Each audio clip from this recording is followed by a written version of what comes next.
हमारे संघ किसान मोर्चा और केंद्रीय श्रमिक संगठनों के नेतागण, देश के कोने कोने से आए भाई और बहनों, कल 28 जुलाई को संयुक्त किसान मोर्चा ने दिल्ली में ही अपना एक सम्मेलन करके आने वाले समय में अपने संघर्षों का निर्णय लिया है। आज यहाँ तालकटोरा स्टेडियम में हम मजदूर और किसान इकट्ठा हुए। वास्तविक जीवन में हम मजदूर किसान एक हैं। In real life the peasants and workers are one. हम किसानों का अगर दो बेटा है तो एक बेटा मजदूर है तो एक बेटा किसान है। हमारे में से किसी कर्मचारी, किसी मजदूर का पत्नी आंगनबाड़ी वर्कर है तो किसी किसान का बहन बेटी आशा वर्कर है। इसलिए हम वास्तविक जीवन में एक हैं, हमारी समस्याएं एक हैं। अभी देश का तमाम श्रमिक वर्ग पर जो 4 लेबर कोड थोप दिए गए हैं, काम के घंटे 12-14 घंटा का बोझ है, वेतन कटौती है, तो इस तरह से इस देश की पूंजी का हमला मजदूर वर्ग पर निरंतर जारी है। इसी तरह से हम किसान लगातार मंडी में हमारी लूट हो रही है। हमें हमारी लागत का मूल्य नहीं मिलता है। हमारा श्रमिक जो खेत मजदूर है उसको रोजगार नहीं। हर फसल पर हमारे ऊपर निरंतर कर्ज बढ़ता जाता है। आत्महत्याओं का सिलसिला किसानों का थम नहीं रहा।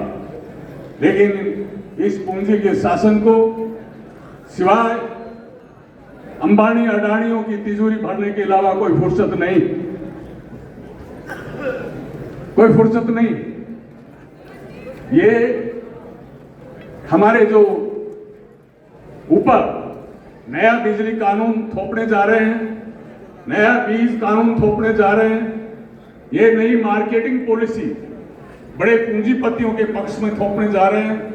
और आप दुनिया के दूसरे बाजारों में, पूरी दुनिया के बाजार में हिंदुस्तान के टाटा बिरलाओं का, हिंदुस्तान के नए अंबानी अडानियों के लिए व्यापार में, मुनाफे में उनका हिस्सा हो, इसके लिए मुक्त व्यापार समझौते के नाम पर न्यूजीलैंड से, यूरोपीय संघ से, इंग्लैंड से ये समझौता कर चुके हैं और अमेरिका के साथ करने जा रहे हैं। अगर ये होता है तो हिंदुस्तान का किसान बर्बाद हो जाएगा। बीजेपी वाले प्रचार करते हैं, बीजेपी वाले प्रचार कर रहे हैं कि अमेरिका से अगर अनाज और दूसरी चीजें आएंगी, सस्ती आएंगी, यहाँ के शहरी उपभोक्ताओं को, ग्रामीण गरीबों को सस्ती चीजें मिलेंगी। आप बताएंगे? उससे भी सस्ता तेल मंगाया, इस देश के किसानों को सस्ता मिला। किसको फायदा हुआ? फायदा हुआ अंबानी को। 2022 से लेकर अब तक उसने 50,000 करोड़ रुपया मुनाफा कमाया। विदेश से सस्ता तेल लाए, रूस से सस्ता तेल लाए, दुनिया की मार्केट में जो लड़ाइयां चली हुई है उसका फायदा उठाकर, लेकिन हमारे उपभोक्ता को क्या मिला? वही तेल, डीजल और पेट्रोल 100 रुपया। लेकिन अंबानी को कितना मिला? 50,000 करोड़ रुपया मुनाफा। तो कल अमेरिका से आप कृषि की उपज लाएंगे, हमारा किसान खरीद के लाएगा वहां?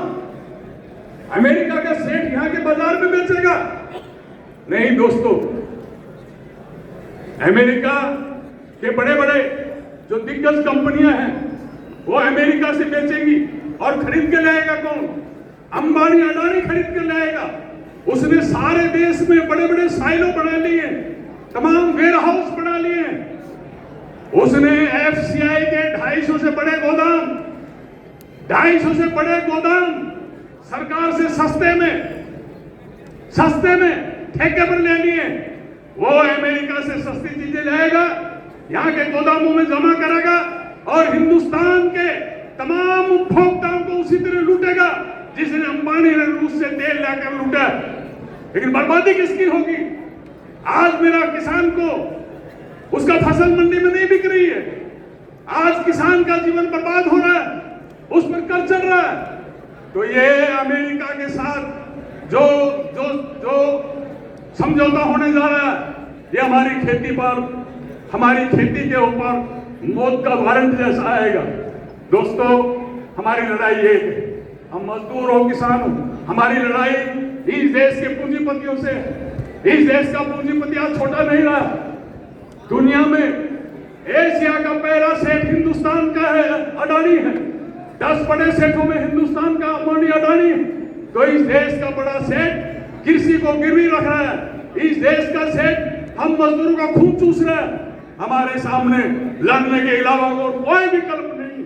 आपने देखा इसी साल फरवरी से लेकर अप्रैल तक पानीपत रिफाइनरी में, मानेसर गुड़गांव में, देश के कोना कोना में मजदूरों को अपना पेट के लिए हालात ने उनको विवश किया लड़ने के लिए। इसलिए लड़ने के अलावा हमारे पास कोई, लेकिन हमारे रुदन, हमारे रोने, हमारी मांग, हमारे इज्जत के सवाल को भी ये कानून और व्यवस्था की दुहाई देते हैं। कानून व्यवस्था का मतलब लाठी और गोली। अभी हमारे छात्रों का, विद्यार्थियों पर, युवाओं पर किस तरह से हुआ। तो देखिए साथियों, हमारी लड़ाई एक है। हमने फैसला लिया है, आपके घोषणा पत्र में है, 10 अगस्त को हम सारे देश में, इसी तरह आने वाला 26 नवंबर भी हमारे सामने एक महान दिन है। हम मजदूर लड़ेंगे, किसान समर्थन करेंगे, किसान लड़ेंगे, मजदूर समर्थन करेंगे। लेकिन ऐसा ही नहीं चलता रहेगा। एक दिन आएगा जैसे सभी नदियां महासमुद्र में मिल जाती हैं। इधर मजदूर जो लड़ रहा है, इधर किसान लड़ रहा है, इधर छात्र नौजवान लड़ रहे हैं, इधर महिला इज्जत के लिए लड़ाई लड़ रहे हैं। हमारा देश का तमाम लड़ाइयां एक जगह आ जाएंगी और वो दिन आएगा जब पूंजी के जुए को उखाड़ फेंकेंगे। हमारे देश के शहीदों का, हमारे देश के क्रांतिकारियों का सपना पूरा होगा, अपना पतन होगा और मजदूर किसान के हाथ में शास्त्र की बागडोर होगी। मैं नारा लगाऊंगा, इंकलाब जिंदाबाद, मजदूर किसान एकता जिंदाबाद। धन्यवाद सर।